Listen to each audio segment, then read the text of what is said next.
Thanks to the Almighty Allah, the owner and the sustainer of the world. I praise Him, and I thank Him, and I beg for His guidance in order for me to perform my duties and responsibilities as representative of my people, and to abide by the principles and policies as legislator. I would like also to thank my people for the opportunity they have given me by sending me to the 14th Congress through their votes. Mr. Speaker, Basilan, which I humbly represent, has lately been called the land of the Abu Sayyaf, the land of the beheaders, the land of the kidnappers. With firm recognition and due respect to the office of the President, the military organization, and the MILF, I do not mean that through this message, my opinion, my ability, and my judgment would be perceived as prepared over theirs. No, that is never my intention. I recognize my limitations and my weaknesses. Perhaps I may be weaker than them before the eyes of the Almighty. But then again, this is an issue between me and the Almighty. May God forbid, and may God forgive me.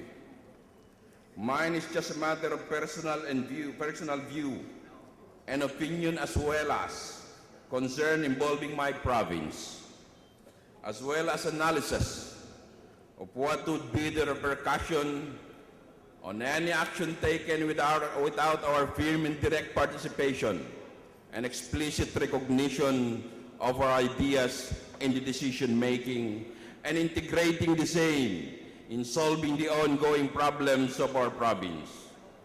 According to Omar Mokhtar in the film The Lion of the Desert, and I quote, "After all, nothing can beat the natives except the natives," unquote. Mr. Speaker, let me quote some parts of the Declaration and Principles and Policies as representative of the Lone District of Basilan. The House of Representatives is the House of the people. The involvement and participation of the people in the processes of legislation shall be encouraged, guaranteed, and sustained. Public office is a public trust. The House of Representatives and every member thereof are accountable to the people at all times. This humble representation is duty-bound and compelled to participate and be involved for in behalf of its people in order to clear myself from the imputations and subsequent liabilities. Mr. Speaker, more than any outsider, I know very well the situation of my province.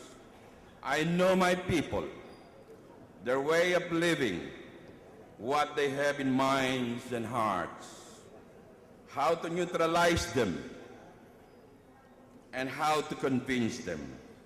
In fact, when I ran for governor in 1998 against the incumbent congressman, that time, the people contributed money for my candidacy. I did not spend even a single centavo from my own pocket, simply because I am poor and I had only 3 pairs of pants then at the time. My knowledge about Basilan is not based on conjecture and biased speculations, not based on flimsy and ridiculous studies and simulated ground exercises rather. Neither is based on results of impartial researches of its custom and tradition, and certainly not based on self-serving analysis of its socioeconomic problems, but rather based on my 5 senses, which I was born with.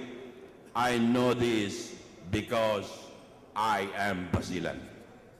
I say I am Basilan because I was delivered to this world with by my beloved mother through the aid of traditional midwifery like the other natives, and most natives of which such practice is still adopted up to now in the remotest barangays among the uneducated people and the poor ones. I say I am it because I went through every level of their way of living and walks of life. In my early age, My family transferred from Lantawan to Maluso Municipality at a certain barangay named Gaunan Island. I learned swimming and fishing at the age of 6 because my family was poor just like any other ordinary boy. I had no choice but to learn fishing at that early stage, again just like any other children in all coastal barangays. When I went to school at the age of 7, I used to report to my classes even without sleeper, again just like them. After reaching the 4th grade, I had no choice but to transfer to capital town of Maluso. Initially, I had to pay the motorized bankas every morning when we go to school and every afternoon when we return. So to avoid paying the same, I had no recourse but to devote my time during Saturdays and Sundays at that tender age, working as a banquero of the motorized bankas.